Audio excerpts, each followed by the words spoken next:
إلى الله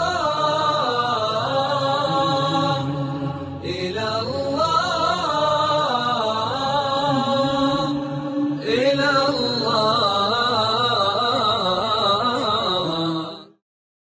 بسم الله الرحمن الرحيم. الحمد لله وحده والصلاة والسلام على من لا نبي بعده. أما بعد فأعوذ بالله من الشيطان الرجيم. بسم الله الرحمن الرحيم. قل إن كنتم تحبون الله فاتبعوني يحببكم الله ويغفر لكم ذنوبكم والله غفور رحيم. عن أبي هريرة رضي الله عنه قال قال رسول الله صلى الله عليه وسلم: 7 يظلهم الله في ظله يوم لا ظل إلا ظله ومنه ورجلان تحابا في الله اجتمعا عليه وتفرقا عليه.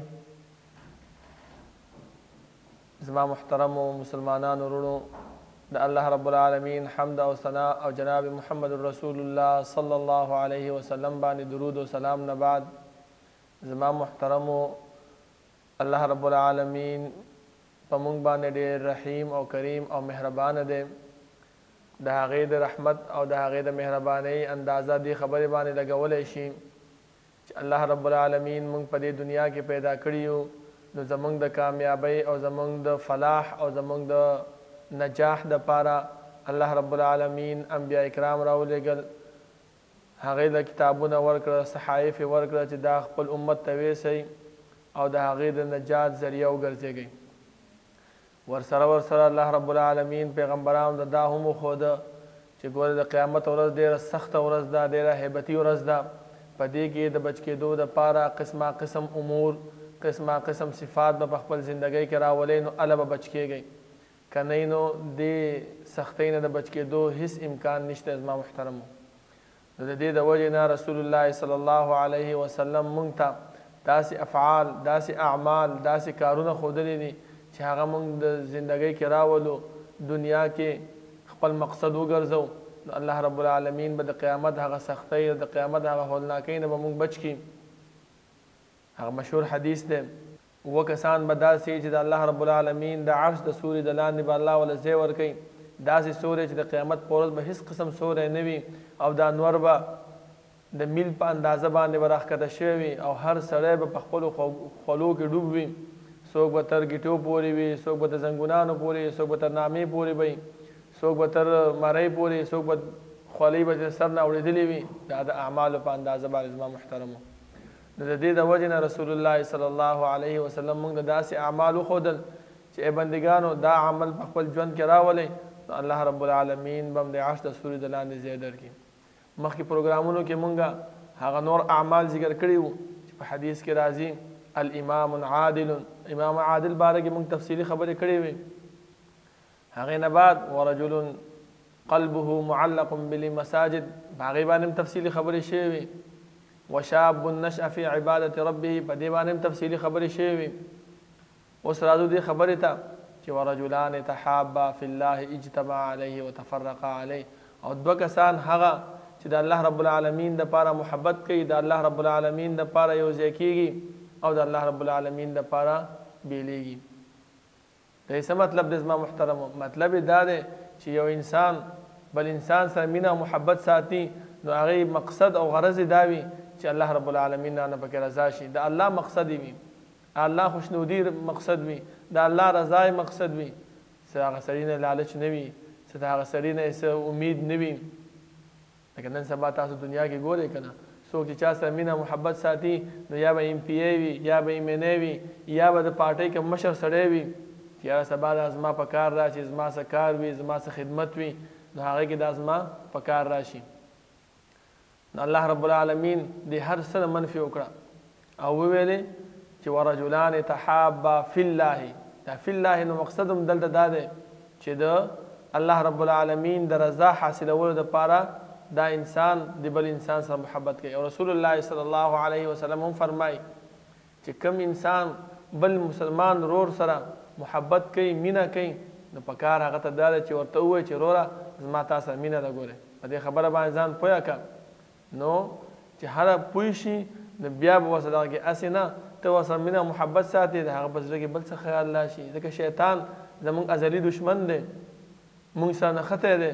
او الله رب العالمین فرمایي چې ان الشیطان لکم عدو فاتخذوه عدوا، شیطان دشمن دی ستاسو، دا په دشمنۍ سره ونیسئ. دا ولې مونږ رابلي دي بد کارونو ته؟ دا ولې مونږ رابلي دي الله رب العالمین او د رسول الله صلی الله علیه وسلم نه مونږ ولې لرې کوي؟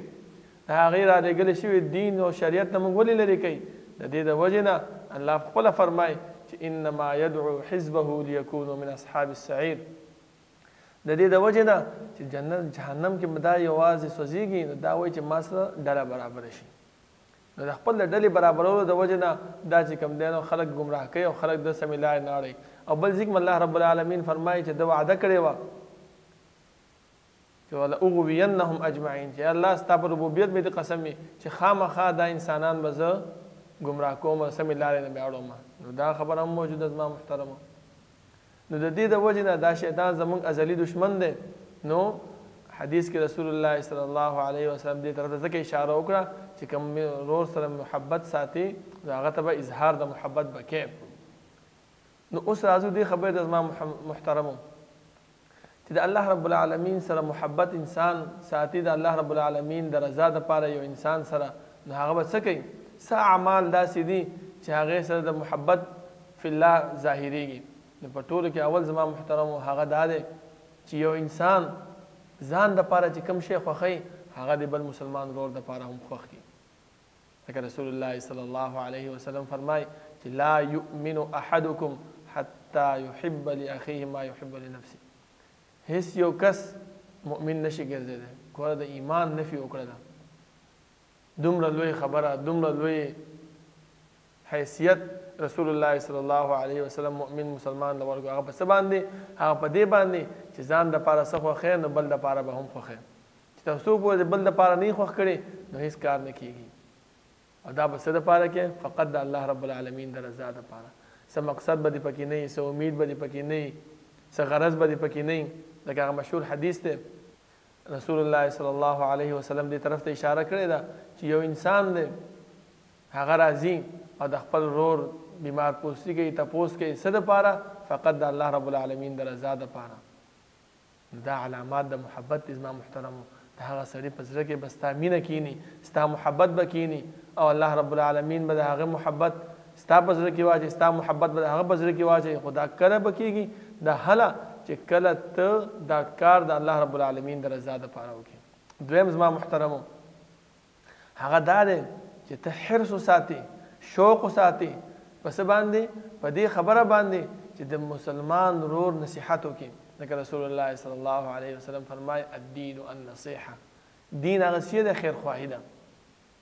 چې د مسلمان ورور خیرخواهي لټې نو الله رب العالمین به ستا محبت د بل مسلمان په زړه کې به کښېنوي. خو چې کله نه وي نو بیا هېڅ هم نه کېږي زما محترمو. نو د دې د وجې نه هر کار چې کوو، هر عمل چې کوو، نو هغې کې به دا نیت ساتو چې الله رب العالمین زما نه راضي شي. د الله رب العالمین رضا دی چې مقصد وه نو بیا به کار کېږي. او چې د الله رب العالمین رضا دی مقصد نه وه نو کامیابي نشته دی. علامات د محبت تا نه حاصلېږي، او چې علامات د محبت حاصل نه شو نو د قیامت د سختیانو نه شي بچ کېدی زما محترمو. د دې د وجې نه حدیث کې جریر ابن عبدالله البجلی رضی الله عنه چې کله رسول الله صلی الله علیه وسلم سره د ایمان بیعت وکړو نو رسول الله صلی الله علیه وسلم ته وویل چې ایمان بیعت خو دې وکړه، مؤمن شوې، خو دا یو خبرې بل بیعت هم راسره وکړه. هغه ورته څه شی؟ هغه دی والنصح لکل مسلم. د هر مسلمان دپاره به خیرخواهي لټې. نو دا خیرخواهي چې لټې نو د هغه په زړه کې ستا محبت کښېني.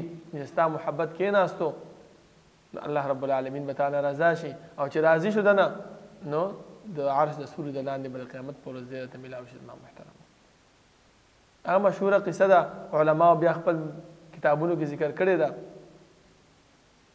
چې غلام یې ولېږلو چې اس راوړي. هغه چې بازار ته لاړو، اس یې خوښ شو، نو اس مالک ته یې وویل چې راشه زما مولا دی. هغه له به لاړ شو، تپوس به ترې وکړو چې خوښې شو خو وابخلې، او که خوښې نه شو خپل اس به دې راوړې به. هغه چې رایې تپوس وکړو چې اس دې راوستو یا ورا مې وستو، کم دی؟ دا دی. په څو دې راوستو؟ سړی مې راوستی، خپله ورته خبره وکړه. تپوس وکړو چې په څو دی؟ هغه په 300 روپۍ. هغه چې اس ته لاندې باندې وکتې، وایي نه دا خو د 300 روپو نه دی. هغه سړی حیران شو چې یاره مجبور یم 300 روپو ته مې ضرورت دی ما ورته 300 یاد کړي دا ورته 300 هم کم راکړئ دا به څه کوم هلته د رسول الله صلی الله علیه وسلم هغه بیعت هغه لوز هغه عهد د په زړه کې ناست و دته یې ویلي وو نو ده څه وکړه ورته یې ویل چې نه دا د 300 روپو نه دی دا د 400 روپو دی دا د 500 دا د 600 ها راتلو تر 800 روپو ته ورسېدو نو بیا هغه 80 په 800 روپۍ واغستو ځکه خیرخواهي ولا ولټوله که نه د هغه په زړه کې د محبت کېناست زما محترم نو همدغه رنګې دریم امر بالمعروف به کوي ګورې به چې کوم ځای کې نیکي ته ضرورت وي نو امر ورته وکړه چې یاره وروره دا نیکي ده دا نیکي ده دا کول پکار دي دې طرف ته راتګ پکار دی او د نهي عن المنکر به کوي د بدۍ نه به خلک منې کوي چې کوم ځای کې بدي کار ګورې غلط کار ګورې د هغې نه به خلک منې کوي د دې د وجې نه به ته چې کوم دی نو علامات د محبت به ستا په زړه کې راځي ستا په زړه کې به د خلکو مینه محبت راځي د خلکو مینه محبت چې راغی نو الله رب العالمین به تا نه راضي شي او خپل محبت به د هغې ته راشي د دې د وجې زما محترمو کوم انسان چې دا غواړي چې هغه د الله رب العالمین په مینه او محبت کې ځان واچي لکه ما مخکې آیات ستاسو خوا کې وروستو ستاسو مخې ته الله رب العالمین فرمایي چې قل ان کنتم تحبون الله فاتبعوني مین مقصد څه شی دی که چېرې د الله رب العالمین سره محبت کول غواړئ د الله رب العالمین رضا حاصلول غواړئ د الله رب العالمین سره مینه کول غواړئ نو څه وکئ فاتبعوني تابعداري د رب العالمین وکئ چې د رب العالمین د رسول تابعداري دې وکړله نو د الله محبت به ته حاصل شي خو چې تابعداري د رسول دې ونه کړه نو محبت نه حاصلېږي زما محترمو نو دا ټولې خبرې چې ما يحب لنفسه والا مسله ده والنصح لكل مسلمین والا مسله ده امر بالمعروف نهي عن المنکر دا ټول شیونه زما محترمو دي فتبعوني لفظ کې راګیر دي د رسول الله صلی الله علیه وسلم په تابعداري کې دا هغه موږ ته ښودلي دي نو په هغې کې دا راګیر دي نو چې کله په هغې کې دا راګیر شو زما محترمو نو کامیابی او فلاح حاصل شو ولی الله رب العالمین دا پیغمبر موږ ته د کامیابی او د فلاح دپاره رالیږلی دی او دریم زما محترمو چې زیارات تبادل زیارات د یو مسلمان بل مسلمان تپوس کول ورتګ د هغې ملاقات کول د هغې ښېګړې تپوس کول چې څنګه دی څنګه نه دی دې سره هم زما محترم مینه محبت پیدا کېږي ځکه رسول الله صلی الله علیه وسلم حدیث دی فرمای چې یو انسان دی د بل مسلمان تپوس له لاړو بیمار پرسی کوله خو د دې انسان په زړه کې څه لالچ نه و څه امید نه و دا خبره پکې موجوده نه وه چې یاره زه به د دې رور نه به څه حاصل کړمه څه به ترې واخلمه یا دا یې منی دی دا یې پی دی د ده په تعلقات دي د ده په تعلقاتو کې به زه چې کوم دی نو څه شی حاصل کړمه دا امید نه بلکې خالص لله فی الله د خپل ضرور تپوس کې چې الله رب العالمین را ناراضي شي د قیامت په ورځ چې کومه سختی ده هغې نه بچ شم او د الله رب العالمین د عرض د سور د لاندې ما ته ځای میلاو شي ډېره زه خبرې اخیستی دی د ووتو نو الله رب رسول الله صلی الله علیه وسلم څه فرمایي فرمایي چې دې انسان دپاره 80,000 ملائک دعا کوي زما محترم وګوره څومره لوی مقام دی خو اړه خالص کول پکار دی اړه کې چې څه شی هغه خالص کول پکار دی که د هغې نه خبره واورېده نو بیا یې سم نه کېږي زما محترمو لږ سوچ پکار دی لږ فکر پکار دی اوس راځو دې خبرې ته چې اسباب د حب څه شی دي کوم سبب دی چې انسان هغه ولټوي چې د هغې سره محبت پیدا کېږي هغه سره د الله رب العالمین رضا پیدا کېږي هغه سره د رب العالمین مینه محبت پیدا کېږي هغه اسباب اوس لټول پکار دي اولنی زما محترمو ټولو کې اولنی سبب هغه کثرت مطالعه کتاب الله وتدبره د الله رب العالمین د کتاب تلاوت کثرت سره کول او په سوچ او تدبر سره کول دي چې الله رب العالمین موږ ته دا کتاب را لېږلی دی کې موږ نه څه غواړي څه مقصد دی څه غرض دی چې تلاوت کې نو په هغې باندې اجر او تدبر او سوچ چې کې نو بیا خپل زندگی به دې ورسره بدله شي زما محترمو ځکه حدیث کې ابن مسعود رضی الله عنه حدیث ته فرمای رسول الله صلی الله علیه وسلم چې کوم انسان د قرآن کریم تلاوت کوي یو حرف تلاوت کوي نو الله رب العالمین په یو حرف باندې ولس نیکیانې ورکوي وایي زه دا نه وایم چې الف لام میم حرف ولكن الف حرف ولام حرف ومیم حرف الف حرف دی، میم حرف دی، لام حرف دی. نو په دې یو الف لام میم ویلو باندې انسان ته الله رب العالمین 10 نیکۍ ورکوي. استادو دې خبره زما محترم ده، ډېره ضروري خبره ده.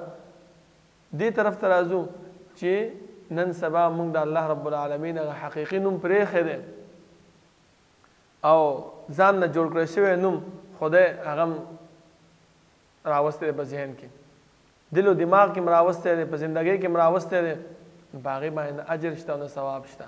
قرآن کریم تاسو د اول اسلام میم نه ونیسئ تر والناس پورې ولټوئ، د خدای لفظ به تاسو پیدا نه کوي. او الله رب العالمین نوم چې وګورئ نو الله الله الله هر ځای کې موجود دی په قرآن کریم کې. نو اسی یو انسان که چېرته الله مو وایي نو الله رب العالمین ولا 40 نیکیانې ورکوي او ټوله ورځ لګیا اوسه خدای خدای خدای کوه، الله رب العالمین هېڅ قسم نیکي تعالی نه درکوي.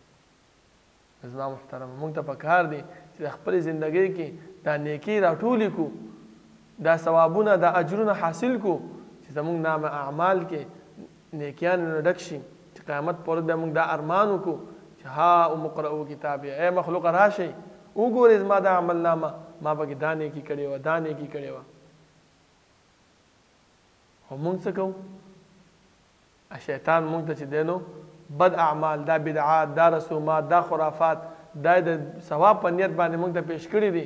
نو د دې د وجې نه موږ هغه سم خبرې پرېږدو او بل طرف ته بیا روان شو. زما محترمو د دې د وجې نه موږ ته پکار دي چې موږ د قرآن کریم تلاوت وکړو او د الله رب العالمین هغه حقیقي نوم هغه استعمال کړو. لکه بعضې خلک وایي چې دا خدای معنا د مالک ده. ټیک ده زما محترمو، ته خپله سوچ وکړه چې په دنیا کې یو انسان نوم عبدالله دی، تا غیر د الله بنده الله بنده کې نو هغه تا ته ګوري، تا ته التفات کوي نه کوي. خو که چېرته تو ته عبدالله ووایې نو هغه زر تا ته وګوري. نو همدغه شان زما محترمو ولې د معنا استعمال کوو؟ پکار دا چې الله رب العالمین کوم حقیقي نوم دی، اسماء او صفات دی، هغې ته لاړ شو او تدبر سره د قرآن کریم ولولو نو الله رب العالمین به اجر او ثواب هم راکړي. دویم زما محترمو هغه اسباب چې الله رب العالمین محبت په حاصلېږي هغه څه شی دی؟ اختلاف نه ځان بچ کول دي. د مسلمانانو منځ کې کوم اختلاف پیدا کېږي، کومه خبره کې اختلاف پیدا کېږي، کومه خبره کې رورولي نه ختمېږي انسان، نو هغه نه اجتناب کول پکار دی. نو چې اجتناب ترې وکړو نو محبت به حاصل شي، او که اجتناب ترې نه کوو هغه طرف ته منډې وهو چې کوم ځای کې اختلاف راځي او ورځو ته ما پسې خبرې کوې زه تا پسې خبرې کومه، ستا زما سره تعلق ختمېږي، زما تا سره تعلق ختمېږي، نو د دې د وجې نه محبت ختمېږي. زما محترمو تاسو ما مخکې ویلې چې الله رب العالمین فرمایي فتبعوني، دا ټولې خبرې د رسول الله صلی الله علیه وسلم په تابعدارۍ کې دي. چې ته د رسول الله صلی الله علیه وسلم تابعداري کوې نو دا ټول موږ د رسول الله خدای، ځکه الله فرمایي لقد کان لکم فی رسول الله اسوة حسنه، نیکه نمونه ده د اعمال په هغې کې وکنه. رسول الله صلی الله علیه وسلم خو دشمنانو لم ورتلو، منافقینو له به هم ورتلو، خلاف به نه پیدا کولو، لرېوالی به نه پیدا بلکې نزدېکت به پیدا کول. زما محترمه نو موږ ته هم پکار دی چې موږ هم مشکلات لرې کړو، خلاف لرې کړو او خپل منځ کې چې کوم دی ورورولي محبت پیدا کړو او د رسول الله صلی الله علیه وسلم چې کوم امر دی کوم پیغام دی هغه موږ فالو کړو، هغه موږ چې کوم دی خپل زندګۍ کې راولو نو الله رب العالمین به موږ ته خپل محبت را نصیب کړي. زما محترمو دریم زما محترمو هغه اسبابونه چې د الله رب العالمین محبت موږ ته حاصلېږي هغه څه صحبت الخیر، د نیکانو مجالسو ته ورتلل، د نیکانو علماو مجلس ته ورتلل، د نیکانو علماو سره تعلق ساتل، د هغې خبرې اورېدل. نو رسول الله صلی الله علیه وسلم موږ ته فرمایي چې په دې کې ته به څه حاصل کړي؟ د الله رب العالمین محبت. ولې؟ ځکه هغه به درس کوي، هغه به د الله رب العالمین پیغام خلکو ته رسوي، هغه به چې دی نو دعوت خلکو ته کوي. نو د دې دعوت نه به ته خامخا فایده واخلې، د الله رب العالمین ذکر به وکړې، د الله رب العالمین یاد به درته راشي. نو چې یاد د الله رب العالمین راغی، ذکر راغی، نو الله څه فرمایي؟ انما المؤمنون الذين اذا ذكر الله وجلت قلوبهم واذا تليت عليهم آياته زادتهم ایمانا. ورونه چې کوم دې نرم شي او د قران کریم د تلاوت سره د دې د ایمانونه نور هم زیات شي، په دې سره ما محترم ایمان زیاتېږي، محبت د الله رب العالمین حاصلېږي. نو مین مقصد مونږ څه شروع کړو زما محترم هغه داو چې کم انسان بل انسان سره محبت کوي نو خالص د الله رب العالمین د رضا دپاره او د هغه حدیث مصداق به وګرځي چې رسول الله صلی الله علیه وسلم فرمایي چې ورجلان تحابا فی الله اجتمع علیه وتفرق علیه. اوس یو انسان دی یو ځایوالی خو کوي محبت خو الله رب العالمین د رضا دپاره کوي خو جدا کېږي څنګه؟ جدا کېږي په دې خبره باندې چې یو انسان بل دی مسلمان ورور ته ګوري چې په دې کې نیک اعمال نشته، بد اعمال دي، دا د بدعاتو طرف ته روان دی، دا د خلاف شریعت طرف ته روان دی، دا د خلاف د سنت د طرف ته روان دی، دا د رسول الله صلی الله علیه وسلم چې کوم دین راوړی د هغې خلاف کار کوي. نو د دې انسان په زړه کې د دې انسان دپاره څه پیدا شي؟ لرېوالی پیدا شي. خو دا به نه کې چې مکمل قطع تعلق وکړي، قطع تعلق به نه کې ځکه رسول الله صلی الله علیه وسلم د دې نه منع کړې ده. ها که کې نو د 3 ورځو نه د 3 ورځو نه بعد به نه کې، بلکې خپل زړه کې به دا خبره راولي چې یاره د انسان هغه پلانې کار کړی او د دې د وجې مې د سره ډېر نه لګي، ورځې به سلام به مو سره کوې، ورځې به خبرې به مو سره کوې، خو تعلقاتو کې به لږ شان دی چې کمی راولي. د دې د وجې نه دې نه به ته چې دغه وکړي نو د دې حدیث مصداق به وګرځېږي اجتمع علیه وتفرق علیه. دا نه چې لرې کې بس دا مې نه دی خوښ، دا ښایسته نه دی، د شکل ښایسته نه دی، د جامې ښایسته نه دی، دا مالداره نه دی، دا غریب دی، نه دې خبرو ته به نه ګورې زما محترمه، بلکې د خلاف شریعت خبرو ته به ګورې، خلاف سنت خبرو ته به ګورې. د دې د وجې نه کم انسان بدعات کوي، کم انسان د رسوماتو طرف ته روان دی، هغه کارونه کوي چې رسول الله صلی الله علیه وسلم موږ منع کړي یو هغې طرف ته روان دی، دا به د هغې نه اجتناب کوي، د هغې نه به ځان لرې ساتي.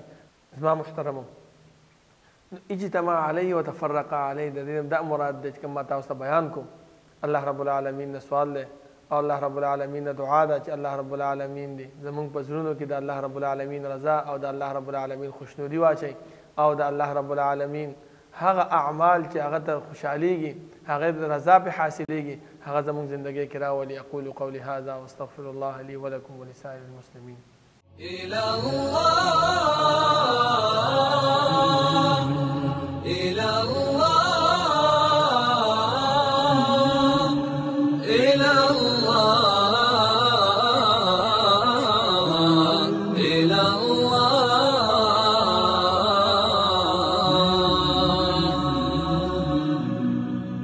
إلى الله إلى الله إلى الله.